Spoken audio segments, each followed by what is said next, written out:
Hello friends, welcome to my YouTube channel. जैसा कि आप सभी जानते हैं, हम यहाँ पर भारतीय संविधान के ऐसे क्वेश्चन देखते हैं जो बार बार रिपीट होते रहते हैं।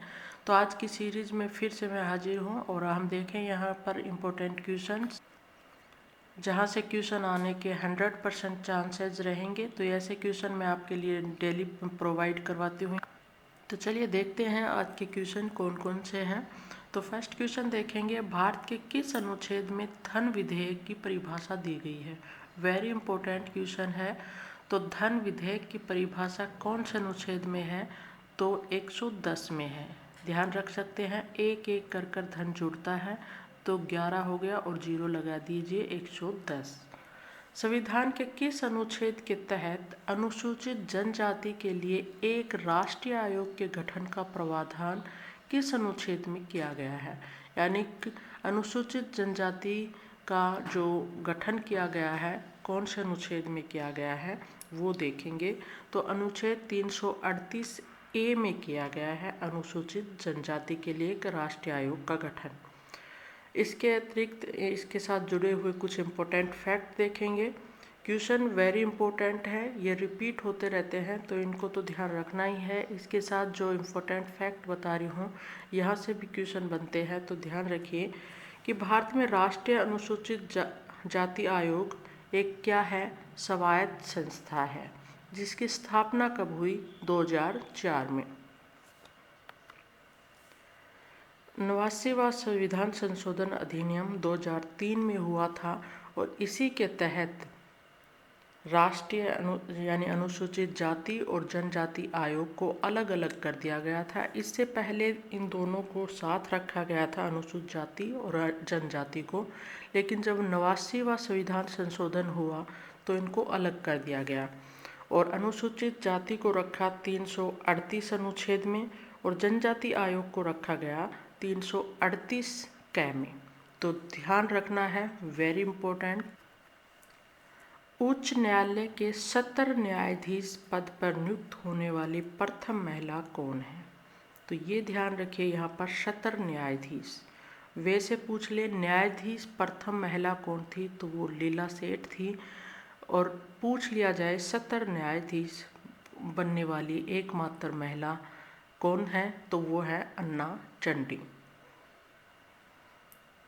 इसमें 70 न्यायाधीश का मतलब क्या है? जिला व सत्र न्यायाधीश जिले के सभी न्यायिक अदालतों का पर्यवेक्षण और जिले का सर्वोच्च न्यायिक अधिकारी होता है ये सत्र न्यायाधीश।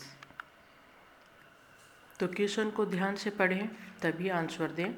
70 न्यायाधीश या न्यायाधीश। वर्तमान में संघ सूची में कितने विषय हैं? लास्ट वीडियो में हमने देखा था समवर्ती सूची में कितने विषय हैं। जो सूचियां हैं, 3 सूचियां दी गई है, संघ, राज्य और समवर्ती। ये तीनों ही इम्पोर्टेंट है, विषय यहाँ से पूछे जाते हैं। तो 97 विषय हैं संघ सूची में।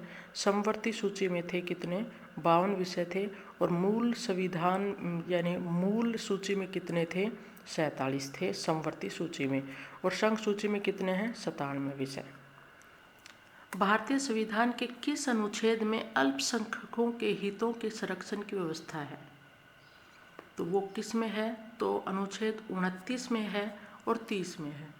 तो दोनों अनुच्छेद याद रखने हैं, 29 और 30। कहाँ पर अल्पसंख्यकों के हितों का संरक्षण की व्यवस्था है? तो अनुच्छेद 29-30 में।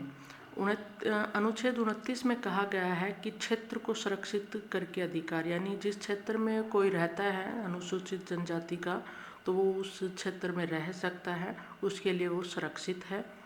अनुच्छेद 30 की बात करें, धर्म या भाषा के आधार पर अपनी पसंद की शैक्षिक संस्था स्थापित करने का अधिकार दिया गया है कि किसी भी भाषा में वो अपनी पसंद की शैक्षिक संस्था स्थापित कर सकता है। हिमाचल प्रदेश को राज्य का दर्जा कब दिया गया? आया हुआ क्वेश्चन है। 1971 में दिया गया हिमाचल प्रदेश को राज्य का दर्जा। राजधानी है शिमला और भाषा है हिंदी और पहाड़ी। राज्यपाल की प्रेजेंट की बात करें तो बंडारू दत्तात्रेय हैं और मुख्यमंत्री हैं जयराम ठाकुर। भारतीय संविधान का अनुच्छेद कौन सा राष्ट्रपति के पद के लिए पुनर्निर्वाचन। ध्यान से देखिए क्वेश्चन को क्या है।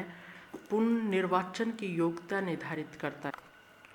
पुनर्निर्वाचन की योग्यता निर्धारित करता है तो अनुच्छेद 57।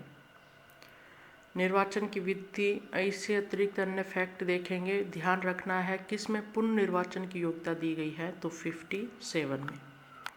अब राष्ट्रपति से संबंधित कुछ इम्पोर्टेंट अनुच्छेद देखेंगे। पद का प्रावधान यानी राष्ट्रपति के पद का प्रावधान किस अनुच्छेद में है तो 52 में है। संघ की कार्यपालिका शक्ति राष्ट्रपति में निहित है, ये कहा गया है 53 में। निर्वाचन की विधि दी गई है 55 में कि किस प्रकार से निर्वाचन होगा, एकल, संक्रमणीय, अनुपातिक मत पत्ती से होगा, ये दिया गया है अनुच्छेद 55 में। और पुनर्निर्वाचन का हमने देखा 57 में दिया गया है। कार्यकाल 5 वर्ष का होगा, अनुच्छेद 56 में बताया गया है। राष्ट्रपति बनने के लिए योग्यता वगैरह जो है 58 में दी गई है। राष्ट्रपति को शपथ दिलाएगा, यानी शपथ का जो प्रोसेस होगा वो अनुच्छेद 60 में दिया गया है।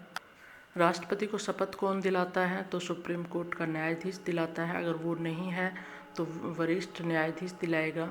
महाभियोग की बात करें तो अनुच्छेद 61 में दिया गया है ये। नेक्स्ट क्वेश्चन है, आया हुआ क्वेश्चन है, राष्ट्रपति चुनाव संबंधी मामले किसके पास भेजे जाते हैं? जो उच्चतम न्यायालय में भेजे जाते हैं। उच्चतम न्यायालय में भेजे जाते हैं चुनाव संबंधी मामले राष्ट्रपति के, यानी कोई विवाद है, कुछ भी है तो वो कहाँ पर पहुँचेगा? उच्चतम न्यायालय में। चुनाव का प्रावधान है अनुच्छेद 55 में। और किस पत्ती से चुनाव होता है राष्ट्रपति का? अनुपातिक प्रतिनिधित्व प्रणाली के एकल संक्रमणीय मत पत्ती द्वारा होता है। आयु निर्धारित की गई है 35 वर्ष कम से कम, यानी यहाँ से शुरू होती है 35 वर्ष, बार बार रिपीट होती है। महाभियोग बहुत बार पूछा जाता है, अनुच्छेद 61 में दिया गया है। नेक्स्ट क्वेश्चन देखेंगे, पंचायत चुनाव के लिए उम्मीदवारों की न्यूनतम आयु कितनी बताई गई है तो 21 बताई गई है। प्रथम बार पंचायत राज कहाँ से शुरू हुआ? 2 अक्टूबर 1959 को। वेरी इम्पोर्टेंट है, बार बार रिपीट होता है ये कि कब शुरू हुआ पंचायती राज और कहाँ से, तो वो आगे देखते हैं। राजस्थान के बगदरी गांव से हुआ था, नागौर में। और उस समय प्रधानमंत्री कौन थे? पंडित जवाहरलाल नेहरू थे, जो कि सर्वाधिक समय तक प्रधानमंत्री रहने वाले, यानी सर्वाधिक समय तक प्रधानमंत्री कौन रहे? पंडित जवाहरलाल नेहरू। तो पंचायतों के बारे में यानी इनके गठन के बारे में सर्वप्रथम कहाँ पर उल्लेख मिलता है तो अनुच्छेद 40 में इसका वर्णन मिलता है, जो कि नीति निर्देशक तत्व हैं उनमें मिलता है यहाँ पर। और 1961 में संविधान में 73वां संविधान संशोधन अधिनियम लाया गया था